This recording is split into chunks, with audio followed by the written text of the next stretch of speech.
CPM നിയന്ത്രണത്തിലുള്ള ഇരുവേരി ബാങ്കിൽ 1 കോടി രൂപയുടെ വായ്പാ ക്രമക്കേടെന്ന് പരാതി.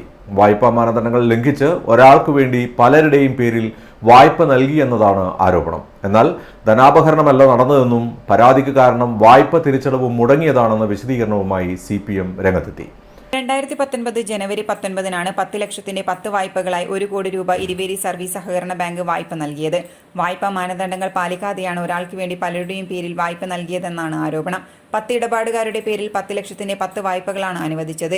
വായ്പയിൽ 40 ലക്ഷത്തിലധികം രൂപ തിരിച്ചടവ് വന്നിരുന്നുവെങ്കിലും പിന്നീട് മുടങ്ങി. ഇതിനിടയ്ക്ക് തവണയടയ്ക്കാൻ വ്യാജ ചെക്ക് നൽകിയതോടെയാണ് നിലവിലെ ഭരണസമിതി വായ്പ സംബന്ധിച്ച് പരിശോധന നടത്തുകയും വായ്പാ മാനദണ്ഡങ്ങൾ ലംഘിച്ചതായും വ്യാജരേഖ ഹാജരാക്കി ബാങ്കിനെ കബളിപ്പിക്കാൻ ശ്രമിച്ചതായും കണ്ടെത്തിയത്. തുടർന്ന് നടന്ന പ്രാഥമിക പരിശോധനയിൽ വായ്പ നൽകുന്നതിനുള്ള മാനദണ്ഡങ്ങൾ ലംഘിച്ചാണ് വായ്പ അനുവദിച്ചത് എന്ന ക്രമക്കേട് കണ്ടെത്തിയതിനെ തുടർന്ന് branch manager C. Rajesh, secretary C. Satyabhama എന്നിവരെ സസ്പെൻഡ് ചെയ്തു. 2019 ജനുവരി 19 10 പേർക്കും വായ്പ അനുവദിച്ചിട്ടുള്ളത്.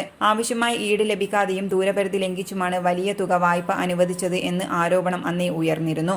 ഡെപ്പോസിറ്റ് കളക്ടറാണ് തിരിച്ചടവിനുള്ള പണം ഒരു സ്ഥാപനത്തിൽ നിന്നും മാസം തോറും ശേഖരിക്കുന്നത്. 10 പേരുടെയും തുക ഒരു സ്ഥാപനത്തിൽ നിന്നും വാങ്ങുന്നതും വിവാദമായിരുന്നു. നിലവിലെ പ്രസിഡന്റ് TC കരുണാകരന്റെ നേതൃത്വത്തിലുള്ള ഭരണസമിതിയാണ് ചക്കരക്കൽ പോലീസിൽ പരാതി നൽകിയത്. കഴിഞ്ഞ മാർച്ച് 13 ചക്കരക്കൽ പോലീസ് കേസെടുത്തിരുന്നുവെങ്കിലും നടപടികൾ സ്വീകരിച്ചിരുന്നില്ല.